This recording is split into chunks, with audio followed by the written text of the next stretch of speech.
Dr. Little es un personaje internacional que todo el mundo conoce. Es un vanguardista cuando hablamos de cirugía plástica facial, ¿sí?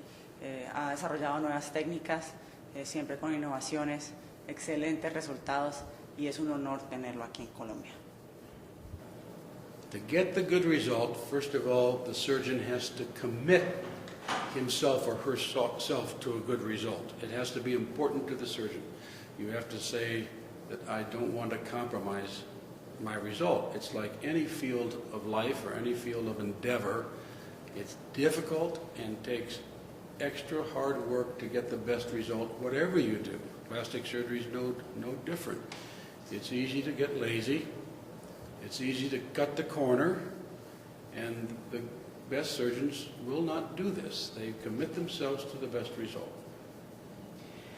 All of us in plastic surgery and in other areas are beholden to the people who went before us, because we would not be anywhere without all of the advances of the people 100 years before, 50 years before, even 20 and 10 years before. So I think the important thing is to pick your teachers and your mentors well. The people that you are going to base your work on, you want to make sure they were the ones that were correct. And it's hard to know who's correct. It's hard to know if you're correct. It's hard to know 20 years from now if you are still alive and look back, or if your colleagues look back, they'll say you were wrong or you were correct. So you have to be sure to base your work on the correct thinkers. And we have many in our field. Every field does. So first of all, we are beholden to those who went before us, who made their big contributions. And then we want to be true to the good result and the best interest of the patient, and we build on those contributions. We hope we've chosen the right ones to build on. Sometimes you don't know. And occasionally you go down a wrong road, and later you find out, no, you have to come back, and then you go down the different road.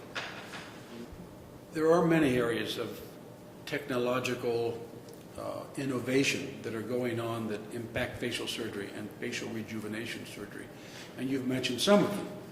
Using the endoscope, although I would add that 10 years ago or 15 years ago, many of us believed the endoscope would be important and a major thing for the face.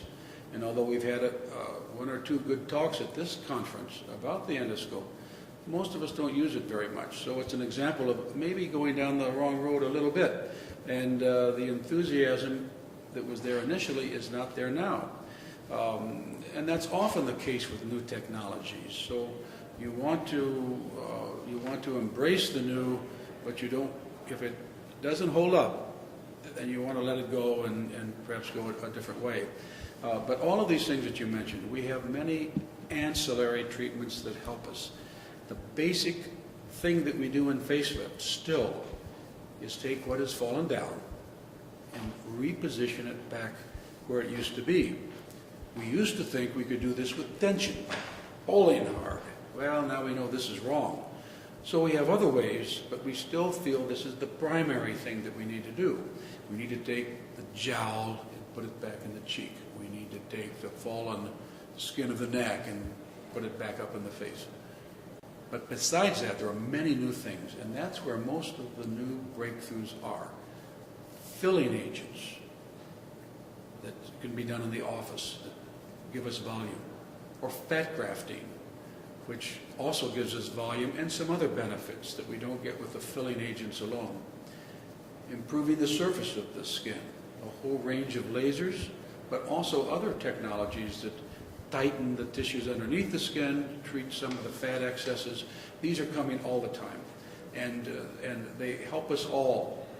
I would say the theme in the last session that we just finished was how important fat grafting is to overall facial rejuvenation. And that's an example of something extra that gives us a lot back. And the phrase that one of our speakers said, that I've said myself many times, is that fat grafting is good, facelifting is good, but fat grafting together with facelifting is great. It is like a marriage of two people. The marriage can be bigger than each of the individual husband and wife. It can be a stronger thing, and so too here. The relationship between the patient and the surgeon is no different than the relationship between the patient and the doctor. It's a sacrosanct, special relationship, doctor-patient relationship. It's one based on trust, confidence, honesty, compassion. And what we see now, not just in facial rejuvenation aesthetic surgery, but all of aesthetic surgery, is a tendency to want to insert people and institutions between the doctor and the patient. And it always works to the detriment of both when that happens. Advertising individuals or business people who want to communicate with the patient rather than the communication coming strictly from the doctor. So it's very important to maintain the doctor-patient relationship. It's as old as the history of medicine, and these modern efforts to make surgery and medicine into a business primarily are wrong, because they destroy the patient-doctor relationship, they destroy the trust, they destroy all of the things that contribute to this special relationship. They are better informed. Why? The internet. Everybody's better informed.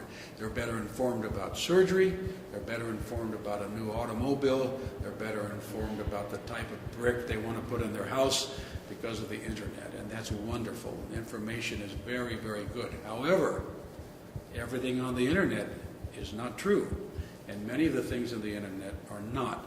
So like any source of information, the patient has to weigh and sift the information and not accept everything that they see or they hear, because there are many unjustified claims, there are many cases where people say something is working when it doesn't. There are also areas where something has been very good and respected that others have seen to try to break down and try to minimize. So you want all the information you can, but you have to be careful. The American humorist said, Will Rogers, he said, "Don't believe everything you read in the newspaper." And I only believe maybe 5%. Okay, but it's good. Well, publishing is important to building the scientific knowledge, to building the what's important to all of us when we go into medicine. It's the materials we work with to help our patients to give better care. It's the scientific meat of our meal that we call education.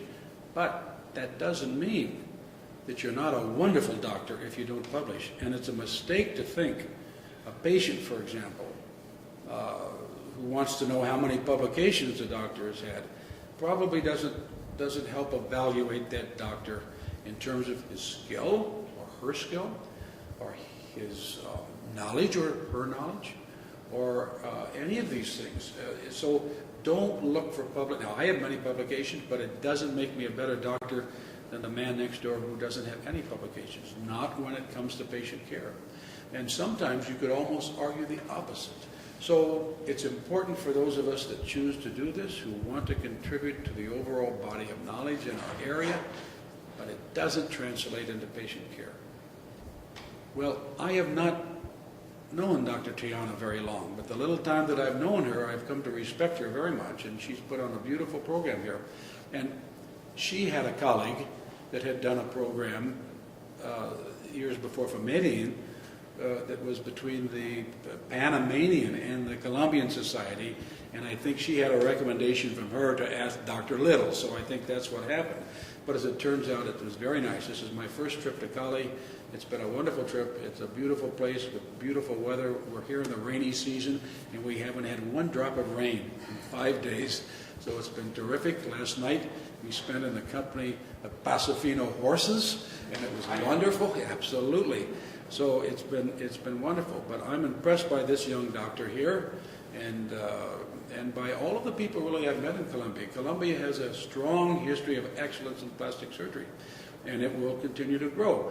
What I admire is that they are reaching out to other cultures. As every culture has something to offer to another culture. And here, the program that Dr. Triana has put together has people from Europe, people from Asia, people from North America, as well as many from South America. So it's truly international. And that way we're not always hearing the same ideas and not always the same material, but we're getting new and fresh ideas. So I think it's been excellent. And I've learned a lot. Here I'm on the faculty, and I've learned a lot at this meeting that she's put together.